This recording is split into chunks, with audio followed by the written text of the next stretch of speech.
샬롬, 대린 가정 공동체 여러분 모두들 건강하게 잘 지내고 계신가요? 이제 무더위의 여름의 계절이 지나가고 어느덧 선선한 바람이 불고 단풍이 물드는 가을의 계절이 찾아오고 있습니다. 2021년을 시작한 지 얼마 되지 않은 것 같은데 벌써 이렇게 가을과 겨울이 우리 곁으로 찾아오고 있는 것 같습니다. 또한 이번 주는 가족들과 함께 즐거운 시간을 보내는 추석 연휴입니다. 이 시기에 다른 것들을 할 수 있음에도 불구하고 가정에서 모여 함께 예배드리기를 결단한 우리 대림 가정 공동체 여러분들의 모습을 보며 하나님께서 굉장히 기뻐하실 것 같습니다. 제가 인도하는 날이 오면 항상 하는 것이 있습니다. 우리 옆 사람에게 마음을 다해 예수님의 이름으로 사랑합니다. 축복합니다. 라고 축복해 줍시다. 예수님의 이름으로 사랑합니다. 축복합니다. 아멘. 네, 우리 함께 사도신경으로 우리의 신앙을 고백하겠습니다. 나는 전능하신 아버지 하나님, 천지의 창조주를 믿습니다. 나는 그의 유일하신 아들, 우리 주 예수 그리스도를 믿습니다. 그는 성령으로 잉태되어 동정녀 마리아에게서 나시고 본디오 빌라도에게 고난을 받아 십자가에 못 박혀 죽으시고 장사된 지 사흘 만에 죽은 자 가운데서 다시 살아나셨으며 하늘에 오르시어 전능하신 아버지 하나님 우편에 앉아 계시다가 거기로부터 살아있는 자와 죽은 자를 심판하러 오십니다. 나는 성령을 믿으며 거룩한 공교회와 성도의 교제와 죄를 용서받는 것과 몸의 부활과 영생을 믿습니다. 아멘. 요즘 여러분의 삶 속에서 가장 귀한 것은 무엇인가요? 내가 제일 아끼는 것 혹은 내가 제일 사고 싶은 것이 요즘에 무엇이 있으실까요? 모두들 마음속에 하나씩 떠오를 수 있을 텐데 우리 이 시간 하나님, 제가 제 마음에 떠올린 것보다 하나님을 더욱 사랑합니다. 내 안에 가장 귀한 것이 오직 하나님이십니다. 그렇게 되길 결단합니다. 라는 마음으로 내 안에 가장 귀한 것이라는 찬양 함께 고백하겠습니다.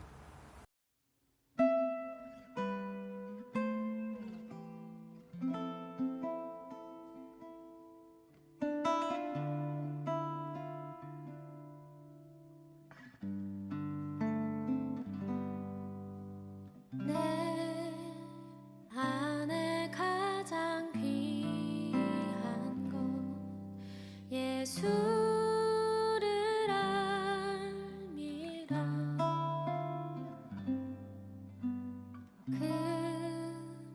금은보다 더 귀한 것 예수를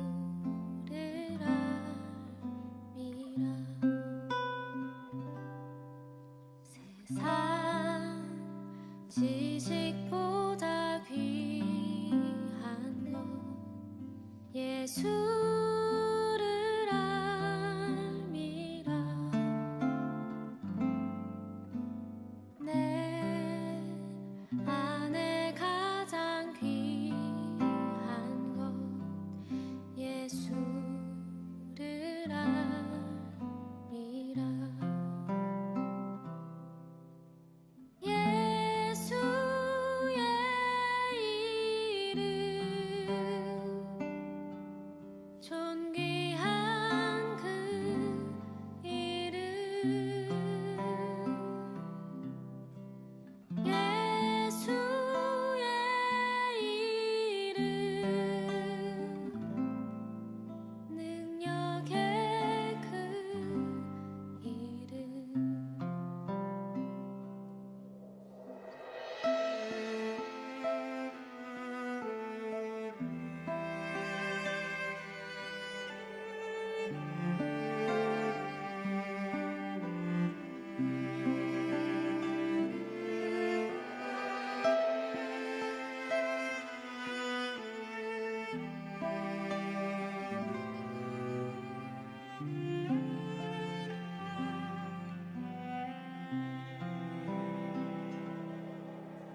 내 안에 가장 귀한 것 예수를 알미라.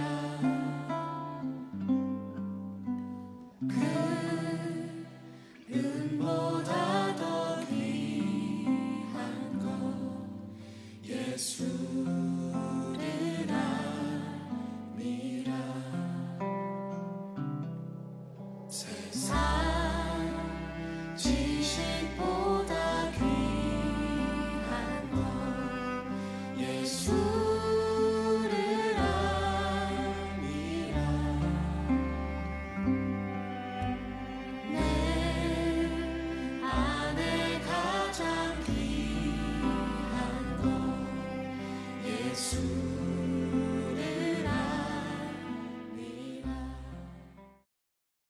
제가 대표로 기도하겠습니다.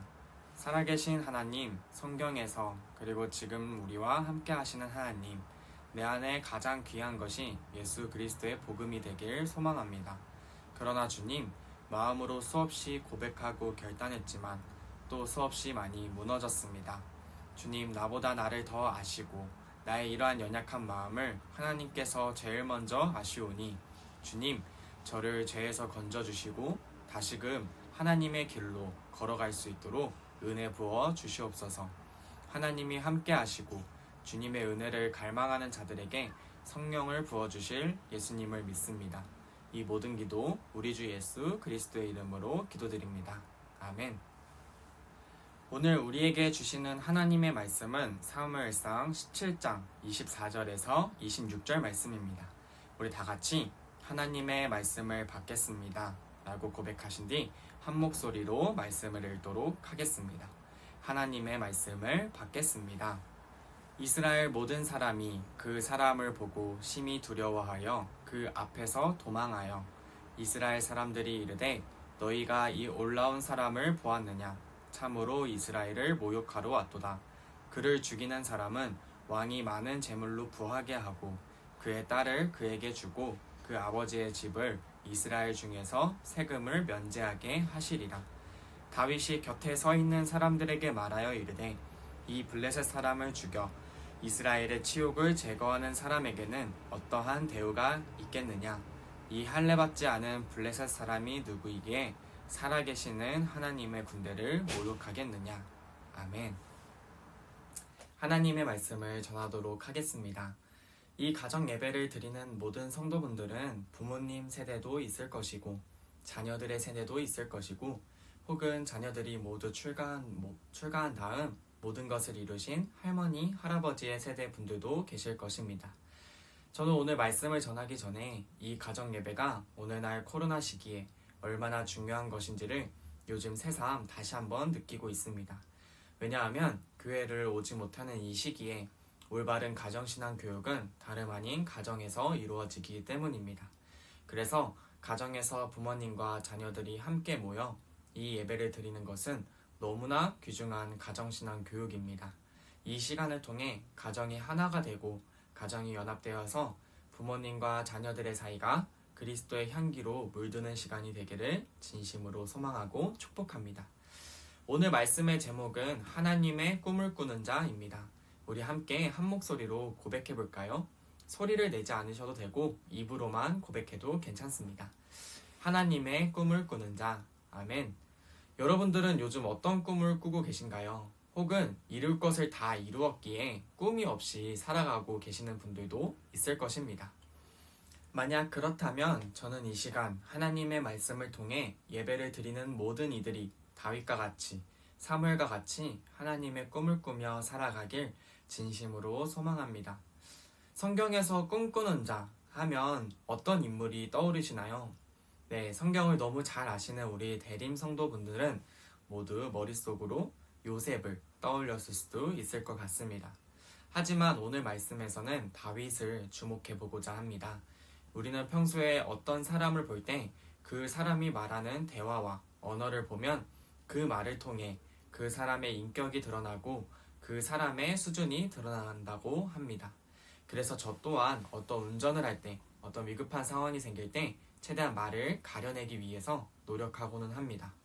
오늘 본문의 배경은 바로 골리앗 앞에 선 이스라엘 백성들의 모습을 보여주고 있습니다. 11절 말씀을 보면 블레셋과의 전투에 앞둔 이스라엘 백성들은 거대하고 위풍당당한 골리앗의 모습을 보고 크게 놀라고 크게 두려워하고 있습니다. 그리고 오늘 본문 24절 말씀을 보면 이스라엘 모든 사람이 그 사람을 보고 심히 두려워하여 그 앞에서 도망하고 있다고 합니다. 이러한 때에 이스라엘 사람들은 25절에서 사울 왕에 의해 약속된 골리앗을 죽이는 자에게 주어질 세 가지 상급을 언급하고 있습니다. 그 상급의 첫 번째는 많은 재물을 준다는 것이고, 둘째는 자신이 왕의 딸과 결혼하게 해준다는 것이고, 마지막 세 번째는 이스라엘에서 모든 세금을 면제시켜준다는 것이었습니다. 당시 고대 전쟁사에서는 이처럼 왕이 위급한 전쟁 상황 중에 적장을 죽이는 자에게는 이러한 큰 재물을 약속하는 것이 흔한 일이었습니다. 하지만 여러분, 사울이 약속한 세 가지를 천천히 묵상해 보면요, 모두 세상의 번영과 물질의 풍요로움, 권세를 드러내고 있습니다. 그가 약속한 세 가지에는 생명이 없었습니다. 한때는 하나님 앞에 순종한 사울이 진심이 아니더라도 말로만으로도 하나님의 이름으로 싸우자, 하나님의 영광을 위해 싸우자 라고 말할 법한데 그러한 말조차 없습니다. 그의 말을 통해, 그의 대화의 언어를 통해 그 사람의 민낯이 드러난 것이죠. 전쟁터에서 제사장이 없다는 이유로 자신이 직접 하나님께 제사를 드렸던 사울, 그의 마음에는 위급한 상황에서 하나님을 찾지 않고 자신이 갖고 있는 세상의 물질과 명예, 권세로만 의지했던 것입니다. 하지만 그의 말에는 권세가 없었습니다. 왜냐하면 이 말을 듣고 단 한 명도 골리앗 앞에 서지 못했으니까요. 조금 이상하지 않나요? 이러한 세 가지 정말 엄청난 재물을 약속함에도 불구하고 성경을 보면 단 한 명도, 단 어떠한 장수도 나타나지 않고 있습니다. 저 세 가지의 약속은 모두 받아내면 자신의 인생이 송두리째 뒤바뀔 수 있을 만큼 상상할 수 없는 재물과 영광을 누릴 수 있습니다. 정말 용맹한 자라면 눈 한 번 딱 감고 도전해 볼 법한데 이스라엘 백성 중에서는 아무도 그 앞에 나서는 자가 없었습니다. 왜일까요? 그것은 바로 골리앗 앞에 서면 자신이 분명히 죽을 것이라고 생각했기 때문입니다. 아무리 많은 물질의 풍요와 권세가 약속되어 있다고 해도 자신의 목숨이 없어지면 그것들은 아무런 쓸모가 없게 되지요. 때문에 사울 왕에 의해 약속된 보물들은 자신의 생명을 잃을까 두려워한 이스라엘 백성들에게는 아무런 권세도 쓸모도 없었습니다. 하지만 다윗은 달랐습니다. 다윗은 생명의 권세가 있는 하나님을 꿈을 꾸는 소년이었습니다. 사무엘상 17장 33절에서 사울은 이 당시의 다윗에게 소년이라는 표현을 쓰는데요. 그 단어의 원어를 보면 당시 다윗의 나이이 유년기에서 청년기 사이에 있었음을 알 수 있습니다. 다윗은 비록 나이가 어렸지만 그의 믿음의 나이는 그의 몸의 나이와 달리 장성한 믿음의 분량을 갖고 있었던 것이죠. 오늘 본문의 25절 말씀은 사울이 약속한 생명이 없는 물질의 풍요로움 세 가지를 담고 있습니다. 하지만 26절에는 하나님의 사람 다윗의 언어를 담고 있습니다. 우리 함께 26절 말씀을 한 번 더 읽도록 하겠습니다. 다윗이 곁에 서 있는 사람들에게 말하여 이르되 이 블레셋 사람을 죽여 이스라엘의 치욕을 제거하는 사람에게는 어떠한 대우를 하겠느냐. 이 할례받지 않은 블레셋 사람이 누구이기에 살아계시는 하나님의 군대를 모욕하겠느냐. 아멘. 25절의 말씀과 26절의 말씀을 천천히 비교해보면 세상의 꿈을 꾸는 자들의 언어와 하나님의 꿈을 꾸는 자들의 언어는 어떤 차이가 있는지 우리는 알 수 있습니다. 25절의 이스라엘 사람들은요, 골리앗을 이 사람이라고 칭합니다. 하지만 다윗은 이 할례 없는 블레셋인이라고 부르죠. 또한 25절에는 이스라엘을 모독하다 라고 말하고 있지만 다윗은 살아계시는 하나님의 군대를 모욕한다고 말하고 있습니다. 또한 25절에서는 골리앗을 죽일 사람이라고 말한 반면 다윗은 이미 블레셋 사람을 죽여 이스라엘의 치욕을 제거하는 자라고 말을 합니다. 그의 언어에서 다윗이 가장 위대하신 하나님을 절대적으로 신뢰하고 살아계신다는 믿음을 그의 언어를 통해 보여주고 있는 것이죠. 사울과 이스라엘 사람들의 말에는 세상적인 말들로 가득하였지만 다윗의 입술에는 하나님의 군대를 선포하고 생명의 말을 선포했던 것입니다. 그렇게 생명의 하나님이 함께 하신다는 믿음을 가진 다윗은 아무도 나서지 못하는 곳에서 그 블레셋인을 향해 나아갑니다. 그리고 37절 말씀을 보면 하나님의 이름을 선포하지 못했던 사울은 이러한 다윗의 모습을 보고 감명을 받아 그래 가라 여호와께서 너와 함께 계시기를 원하노라 라고 말합니다. 하나님의 사람의 위대함은 여기서 드러나고 있습니다. 자신만 믿고 끝나는 것이 아니라 그것이 삶으로 드러날 때 그리스도의 향기가 다른 이들에게 알게 모르게 전해져 그들의 입술에서도 하나님의 이름을 고백하게 되는 것이죠. 오늘 말씀을 묵상하며 저의 삶을 돌아봅니다. 그러면서 한편으로는 큰 골리앗의 모습에도 위풍당당한 다윗의 모습을 보며 한편으로 부럽다는 생각도 하게 되었습니다. 그러나 분명한 것은 하나님은 당시 다윗에게만 함께 하신 것이 아니라 예수 그리스도를 이 땅에 보내시고 또 성령의 하나님을 약속하셔서 지금도 우리와 함께 하신다는 것입니다. 사랑하는 대림교회 가정 공동체 여러분, 우리는 그 성령 하나님을 꿈꾸는 자가 되기를 진심으로 소망하고 축복합니다. 오늘 말씀의 서두에서 우리는 지금 무엇을 꿈꾸고 있습니까? 라는 질문을 던졌었습니다. 혹은 이미 이룰 것을 다 이루어 꿈이 없는지도 물어보았습니다. 우리는 보통 꿈을 꾼다, 진로를 앞둔다 라고 얘기를 할 때 10대 아이들, 20대 청년들 혹은 30대, 40대까지만 생각하고 그 꿈을 품는 것 같습니다. 하지만 하나님의 꿈을 꾸는 자들은 나이와 세대를 넘어서 항상 하나님의 꿈을 꿀 수 있습니다. 왜냐하면 모든 크리스천은 믿음의 길에 들어서면서 다시 한번 어린 양으로 태어나기 때문입니다. 옛것을 버리고 다시 새 삶을 시작하는 것이죠. 그래서 우리 그리스도인은 항상 하나님의 꿈과 더불어 살아갈 수 있습니다. 다윗과 같이, 요셉과 같이, 그리고 아브라함과 모세와 같이 나이에 국한되지 않고 세대에 한계를 두지 않고 매일매일 하나님의 꿈을 꾸며 그 안에 거하는 우리들이 되기를 진심으로 소망합니다. 그래서 생명의 말씀을 담고 우리의 언어를 통해 코로나로 인하여 삶이 어려워지고 또 삭막해져 가고 있는 우리 사회에 예수 그리스도의 사랑의 향기를 나누어주는 우리 대림 가정 공동체 성도 여러분이 되기를 진심으로 소망하고 축복합니다. 우리 함께 기도하시겠습니다. 우리 함께 공동기도문으로 기도하겠습니다. 사랑의 하나님, 제가 나이와 세대에 상관없이 오늘 하나님의 꿈을 꾸는 자가 되게 하옵소서. 그래서 제 언어가 다윗과 같이 하나님을 드러내는 언어가 되게 하소서. 그리고 이 땅에 그리스도의 사랑과 믿음을 전해줄 수 있는 주님의 향기가 되게 하옵소서. 그렇게 될 줄을 믿음으로 결단하며 예수님의 이름으로 기도드립니다. 아멘. 하늘에 계신 우리 아버지, 아버지의 이름을 거룩하게 하시며 아버지의 나라가 오게 하시며 아버지의 뜻이 하늘에서와 같이 땅에서도 이루어지게 하소서. 오늘 우리에게 일용할 양식을 주시고 우리가 우리에게 잘못한 사람을 용서하여 준 것 같이 우리 죄를 용서하여 주시고 우리를 시험에 빠지지 않게 하시고 악에서 구하소서. 나라와 권능과 영광이 영원히 아버지의 것입니다. 아멘.